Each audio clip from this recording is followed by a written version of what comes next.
Alright boys and girls, firstly before we get into the video, I want to discuss our giveaway we're doing at the moment. 10 million gold, lots of crown crates. It's going to be a fun time, so make sure you subscribe to the channel so you don't miss out on that. There will be a video coming very shortly about it.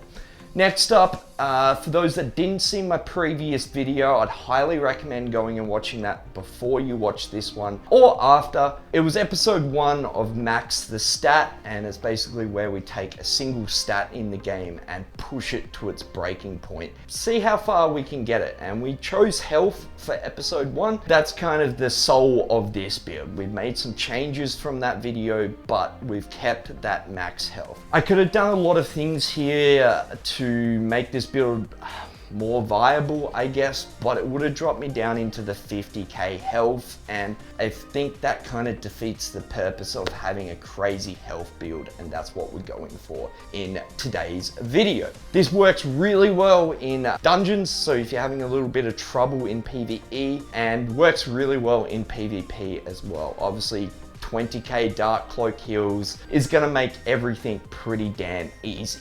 So without further ado, boys and girls, let's get into it.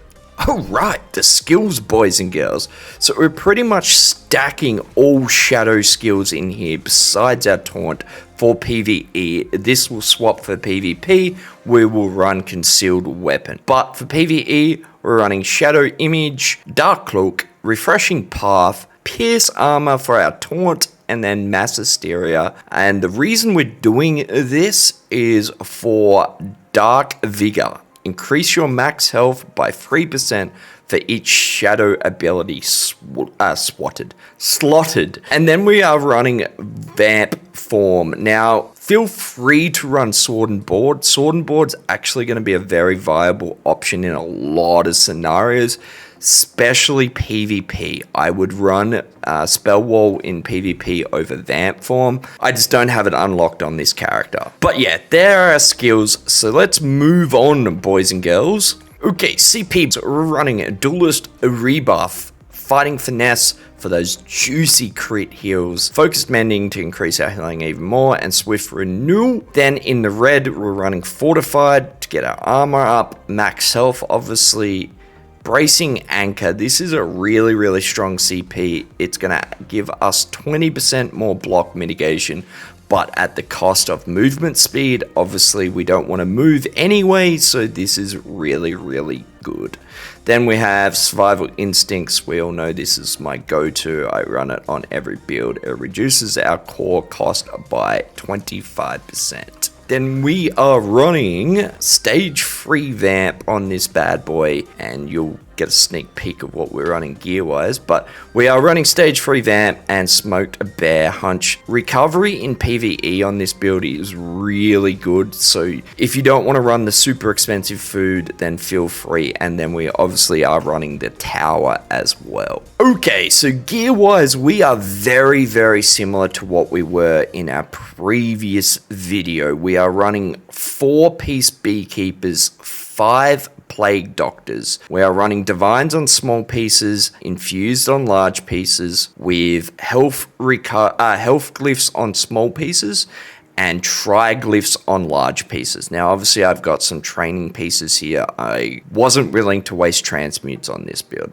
Then we're running Healthy Jewelry and Mag Recovery here. I think I got the wrong ring out of the bank, so this is generally Mag Recovery as well, and then we are running 1 Stam Recovery glyph here. Plague Doctor Shield, and then Plague Doctor One-Hand Sword, and we are running, as I said, 1 trainee as well. Now, this build could work with poets as well. I think Fury Crafting, it was about 4k more max health.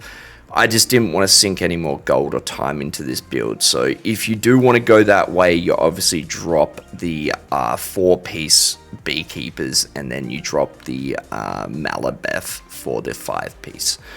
Alright, so stat-wise, we're looking at just over 16k magic and stam and a crazy 68,000 health. Now, this is up and down a little bit. I do have a few training pieces and stuff So I think realistically you'd be at 70k with all gold gear, and then our recoveries are really solid as well. Nearly 2k mag recovery, 1800 stam recovery, so really solid there. And then our resistances are just over 30k buffed, which is not too shabby. There's not a whole lot really to say about the stat sheet. It's just what it is. And while we're here, I'll mention that it should have been obvious, but we are 64 points into health. All right, move on. All right, I think this is going to be the shortest rotation segment ever in a build video, but keep Dark Cloak up and keep aggro up.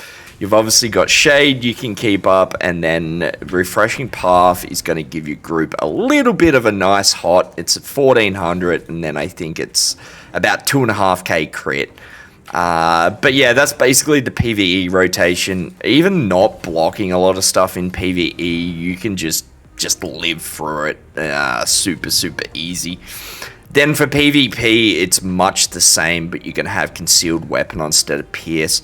Now, to be honest, you could run Pierce in PvP as well and kind of debuff the enemy and kind of give you some purpose. And then obviously Fear is going to be a lot more important in PvP than what it is in PvE. Maybe you're getting low on resources, or maybe you need a few seconds just to get yourself sorted out.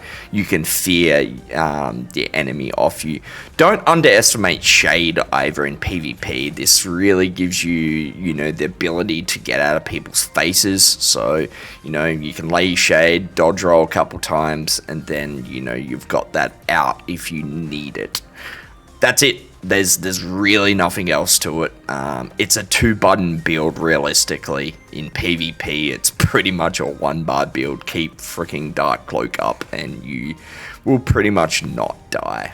Alright, boys and girls, that is it. I know this started off as a bit of a meme, and let's be honest, it is kind of a bit of a meme build, but I think there is definitely value in these kinds of builds, especially for PvPers that just want a nice, easy PvE build that they can farm their gear or their transmutes or whatever on, and also for PvE players that, have lots of ults and they just want, other characters that they can easily do pledges on, or if they're not maining a tank, they could have this kind of build if their friend needs help in a dungeon. But yeah, before we go, I just want to remind you guys that we are partnered with Exit Lag, so if you would like to try it out, I will have a link in the description. There is a free trial, but this is just amazing for me. I've used it for years now, so it's really cool to be partnered with them. Just try it, guys. Honestly, just try it. It's going to help a lot of people a lot, and other people not so much. So try the free trial out. If you decide you like it,